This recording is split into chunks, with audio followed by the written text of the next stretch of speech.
처음에는 그냥 밋밋한 흰색의 그릇인데 점점 사용을 하다 보면 찬물이 배어들고 또 배어든 찬물이 또 다른 경치를 만들어내고 그래서 계속 변화하는 그릇으로 이 덤벙이 그릇을 자연을 닮아 있는 그릇이라고 차인들은 이야기하세요.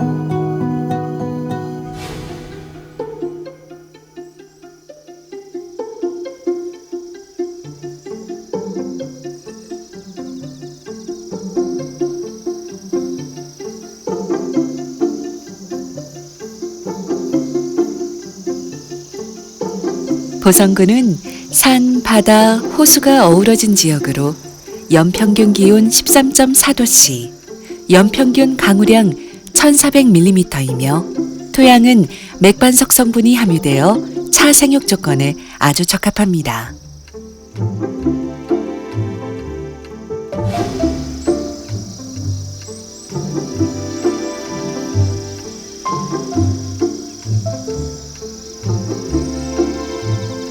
안개일수가 많아 차나무 성장기에 많은 수분을 공급하는 한편 자연 차광효과로 차의 맛을 좋게 하는 천혜의 자연 조건을 갖추고 있습니다.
송기진 도예가는 1989년 대학에서 도예에 입문하였으며 1998년 대학원 재학 시절 조선사발의 세계에 입문하였습니다.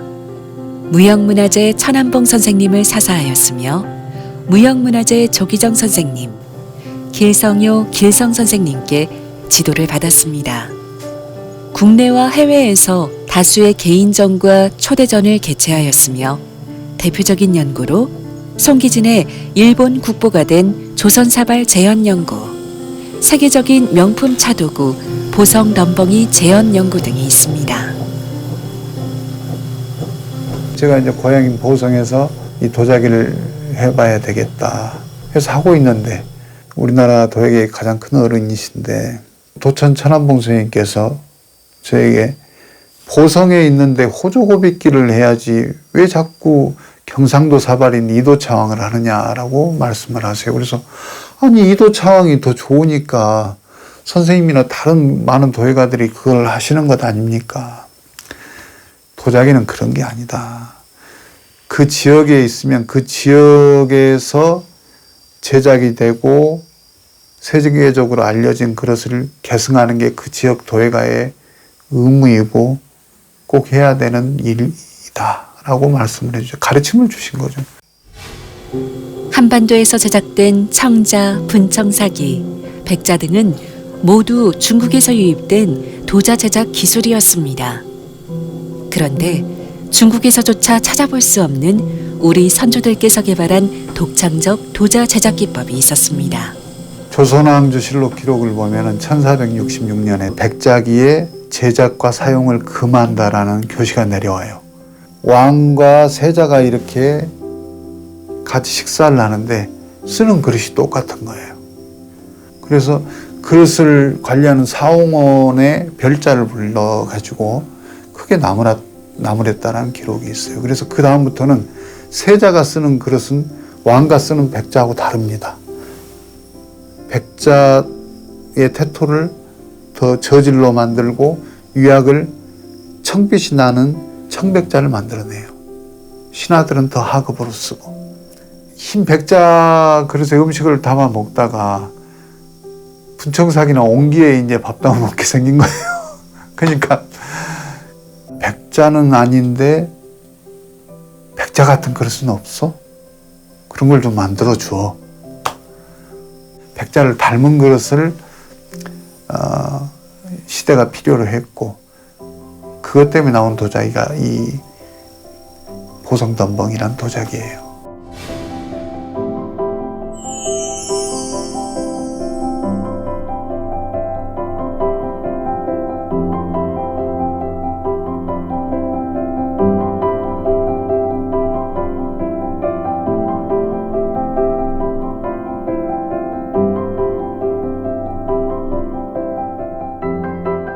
분청사기를 백자처럼 만들어내기 위한 초벌덤벙 분장 도자 제작 기법으로 만들어낸 보성덤벙이는 중국의 덤벙 기법과는 다르게 기물들을 가마에서 초벌을 한 후 그릇 전체에 백토 덤벙질을 실시하고 2번 정도 더 가마소성하여 완성하는 도자 제작 기술입니다.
재료는 그냥 산 언저리나 논바닥에 이렇게 쌓여있는 그냥 퇴적 점토예요. 철분이 많이 들어가 있죠.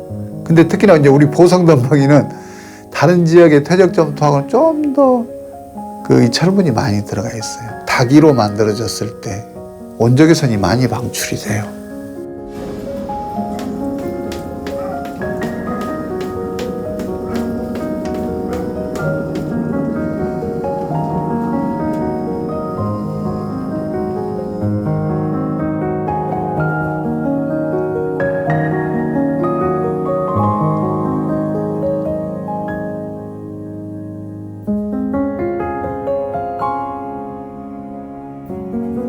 철분 등의 광물질이 차의 쓴맛을 내는 타닌을 중화시켜 차맛과 기운을 순하게 하는 것으로 알려져 있으며 그릇에서 뿜어내는 원적외선이 차의 성분과 물의 혼합률을 높이면서 차맛을 깊고 그윽하게 만들어내는 장점이 있다고 합니다.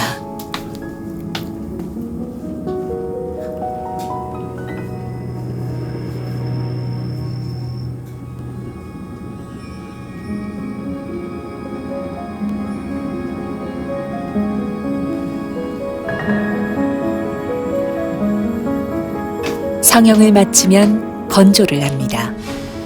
그 후 가마에 넣어 초벌소성하는데 이 과정으로 기물은 흡수성과 강도가 증가합니다.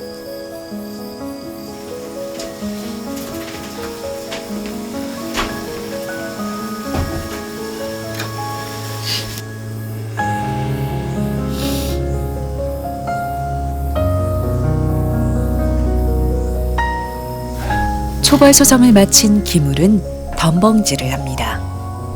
우리나라의 이 초벌덤벙 기법은 아예 이것을 백자처럼 보이게, 근데 그것을 깨보면 그릇 안에 태토는 아주 검은색인, 백자가 전혀 아닌, 그렇게 좀 난이도가 있는 도자기란 말이에요. 이게 기법이 잘못 적용이 됐을 때는 이 백토가 떨어져 버리는 경우가 있어요. 유약이 떨어져 버린다거나 표면에서. 그럼 이제 실패가 되잖아요.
기물의 표면에 백토가 둘러지지 않은 부분들이 발생하는 무지 현상이 가끔 보이는데 이는 기벽의 흑색이나 갈색과 대비됩니다. 자연스러운 곡선과 직선이 교차하는 선과 면의 조화를 보여주어 덤벙이 장식기법의 가장 큰 매력으로 여기고 있습니다.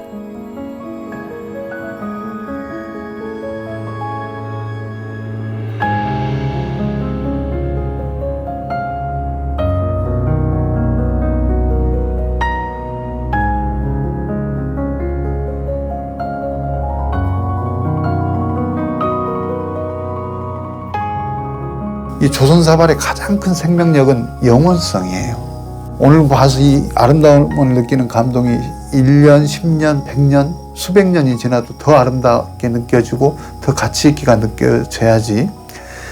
지금 봐서 굉장히 아름다운데 10일 뒤에 봤는데 아무것도 아니야. 그 감이 떨어져 버려. 이것은 영혼성이 없는 거예요.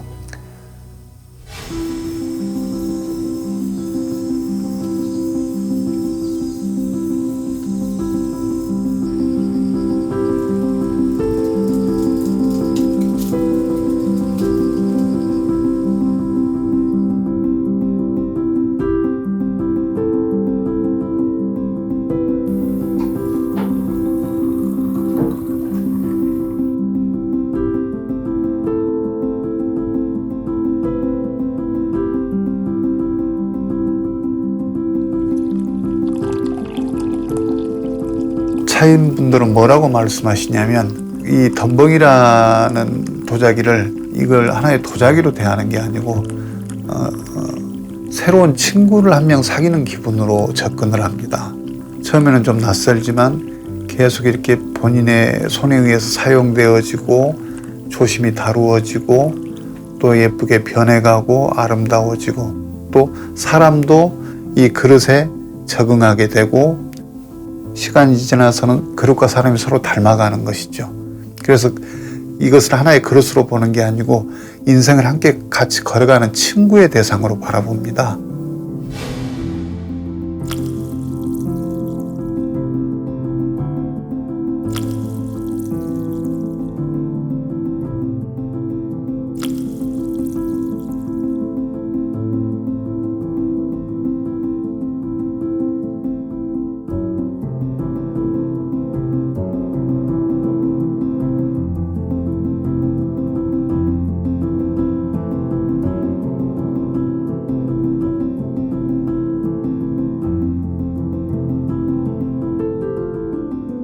제가 이 도자기를 아주 귀하게 여기는 것은 역사적으로 한반도에서 제작된 도자기들이 대부분 다 중국에서 유입된 도자기 제작 기법이에요. 이 덤벙이란 도자기는 우리 선조님들이 개발하신 독창적인 도자기 제작 기법이에요. 이 도자기가 또 일본으로 건너가서 일본의 이 덤벙이 문화를 퍼뜨리고, 그래서 저는 어떻게 보면 그 우리 한국 도자기의 자존심이지 않느냐, 그렇게 여기고 이것을 이제 꼭 지키고 보존해야 되겠다, 그런 의미에서 제가 이 도자기를 매달리고 있습니다. 이 도자기. 사라져가는, 이미 또 사라졌던 전통 문화를 현대 사람들이 기억하고 쓰기에는, 다시 향유하기에는 대단히 어려운 일입니다, 이게. 왜? 현실하고 맞지를 않기 때문에. 하지만 이거 자체가 기억되어져야만 하고 사람들이 알고는 있어야 되는 것은 이 도자기 자체가 너무나 중요한 역사성을 가지고 있기 때문이에요. 그래서 저는 학생들에게 이렇게 어떤 도자기 문화를 알려줄 때 강조하는 것은 딱 하나입니다. 문화적 자부심을 가져라. 한국인의 어떤 자부심을 느낄 수 있는 기술력이 집약된 도자기거든요, 이게.